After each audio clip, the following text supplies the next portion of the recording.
La Sicilia è destinata a perdere oltre 1 milione di residenti, con la popolazione che nel 2065 si attesterà a quota 3.914.000 rispetto agli attuali 5.026.989. Uno spopolamento inesorabile con circa 24.000 persone che ogni anno fino ai prossimi 47 anni abbandoneranno l'isola. Lo si legge nel rapporto Svimez presentato in queste ore e pubblicato oggi da tutti gli organi di stampa nazionali.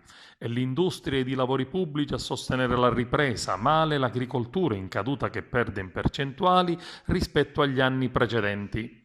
Altro dato allarmante è il fatto che sono sempre più siciliani ed in particolare giovani ad abbandonare l'isola per cercare fortuna all'estero. Sono stati oltre 44.000 gli emigranti, con la Sicilia al primo posto nel Mezzogiorno e la seconda regione in Italia tra il 2012 e il 2018.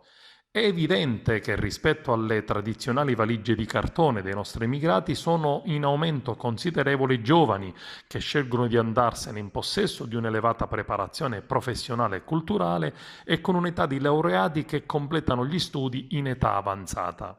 Il ministro per il Mezzogiorno, il siciliano Peppe Provenzano, afferma che queste analisi devono spingere ad un impegno maggiore del governo verso il sud. Il rapporto Svimez indica politiche di cambiamento possibile e di rilancio dello sviluppo nell'interesse dell'intero paese e le analisi confermano che abbiamo messo a fuoco le giuste priorità con un corposo capitolo dedicato al sud, l'accelerazione della spesa dei fondi nazionali di coesione, il sostegno all'industria che innova il rafforzamento della dotazione di servizi nei comuni del sud.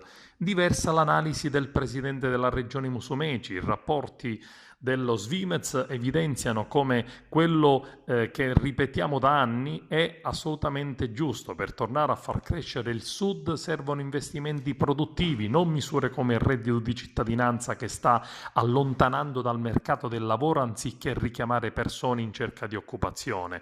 Le persone fuggono da un territorio quando non vedono prospettive. Il sud è uscito dalle priorità del governo centrale. Il mio governo, al contrario, sta facendo l'impossibile ed i risultati si cominciano a vedere a partire dal PIL che lo scorso anno ha ricominciato a crescere ed anche dalla riduzione del tasso di emigrazione ospedaliera dalla Sicilia. Il governo nazionale destinerà alla Sicilia nel 2020 poco più di 35 milioni, mentre per la proroga del credito d'imposta per gli investimenti delle imprese per l'intero Mezzogiorno si mettono a disposizione solamente 674 milioni. È necessario ed urgente che il Presidente del Consiglio convochi un tavolo per il Sud, dove tutte le regioni siano chiamate a confrontarsi con il governo nazionale per analizzare la situazione e mettere in campo politiche adeguate alle necessità del Meridione, a partire dalle procedure celeri per velocizzare la spesa pubblica. Se non verrà affrontata con la dovuta serietà, conclude il Presidente della Regione, rischia di travolgere l'intera nazione.